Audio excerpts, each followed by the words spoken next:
Welcome back to another class on Evean Hazaer Halacha series.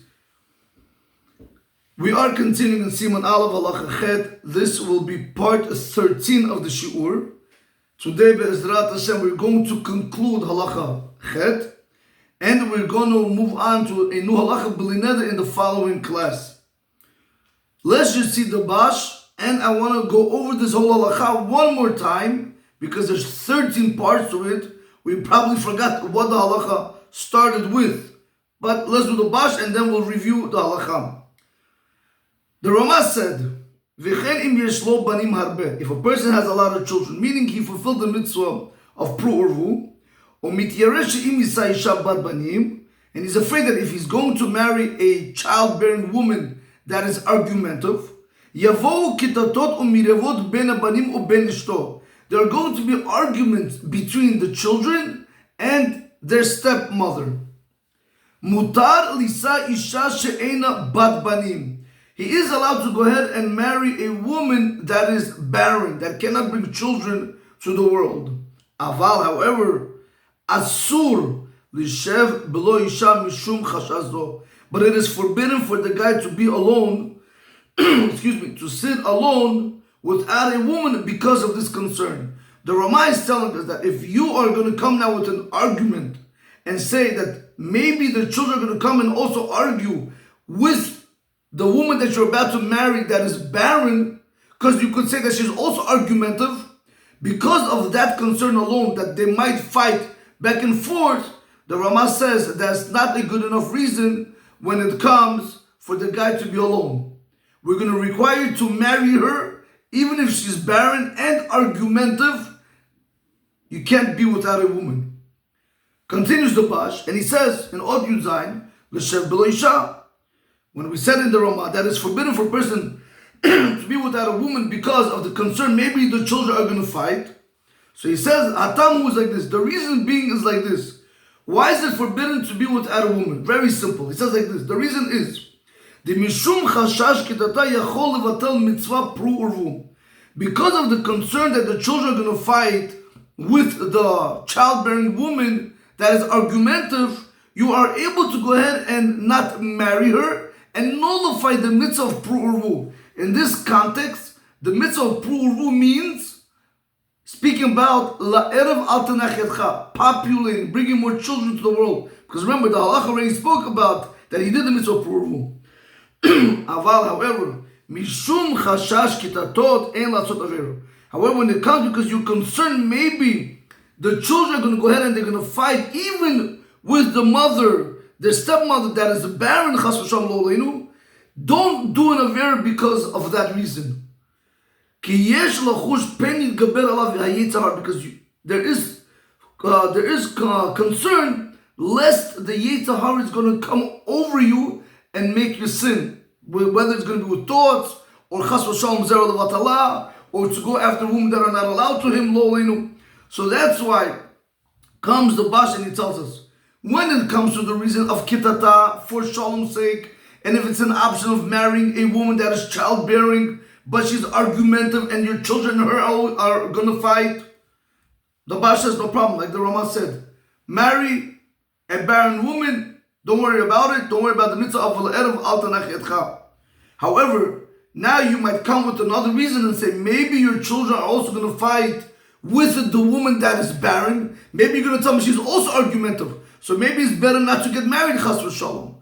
Comes the Bash and he tells you, for that concern, that's not enough of a good reason to be without a woman. Why? Like the Bash said, because of the concern that maybe the children are going to fight with their stepmom, don't do averos because of that reason. You need to get married to protect yourself, because unless the yetzer hara is going to overpower you and you can come and sin. Okay, Rabotai, with this we conclude Halacha Chet. Mazal Tov, honestly, Mazal Tov, it's a very big accomplishment. You have to understand to do the Bash and the Cham on every single piece.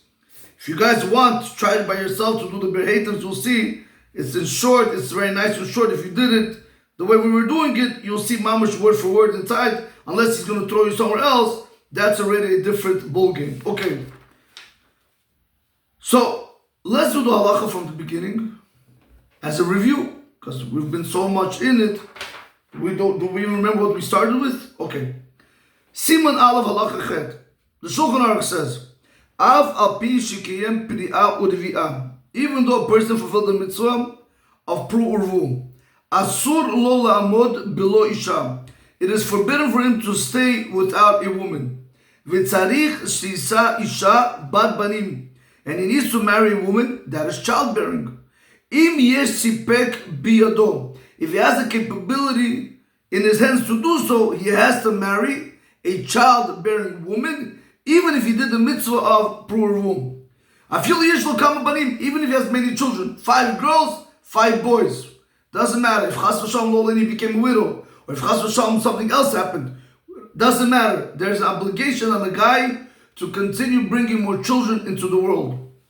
But what happens if he does not have the capability of doing? Financially, he can't do it.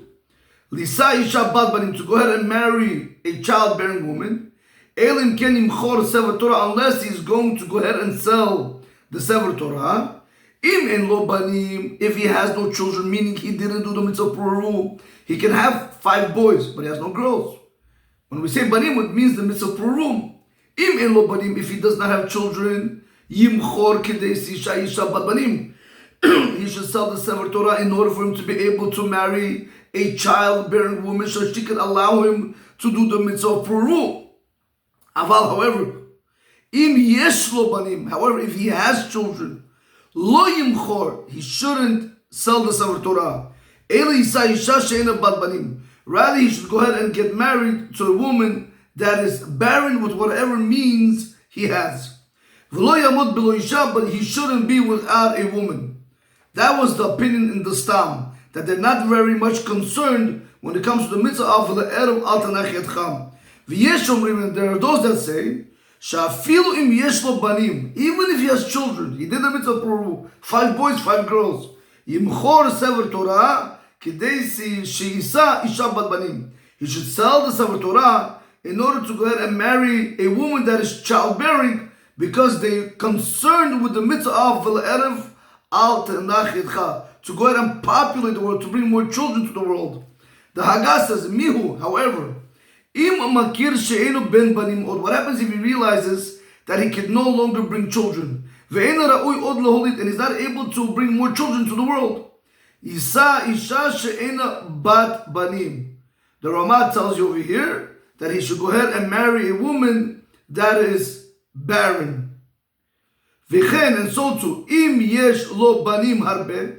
and if he has a lot of children, and he's afraid, that if he's going to go ahead and marry a woman that is childbearing, like we saw in the Torah in the Beit Yosef, where he says we're dealing with a woman who's argumentative, there are going to be arguments between the children and the wife. You are allowed to go ahead and marry a woman that is not childbearing. However, but it is forbidden for the person to be without a wife because of the concern maybe the children are going to fight even with the barren woman who's argumentative. Because of that reason, you're not allowed to do it. And we saw the Bashudei, he gave us the reason why. When it comes because of the reason maybe the children are going to fight with the mother, over there we're going to allow you to go ahead and nullify the mitzvah of Erev al Tanach Yadcha. But because of the reason maybe the children are going to go ahead and fight with their stepmom, to go ahead and nullify the whole marriage, not to be with a woman, that Rabotai we're not going to give him, because we are afraid maybe the Yetzer Hara is going to overcome him. Rabotai, we saw many chidushim in this piece. We do conclude Halacha Chet. Hodu l'Adonai ki tov, ki le'olam chazdo. Have a great day. Baruch Adonai l'olam. Amen ve'amen.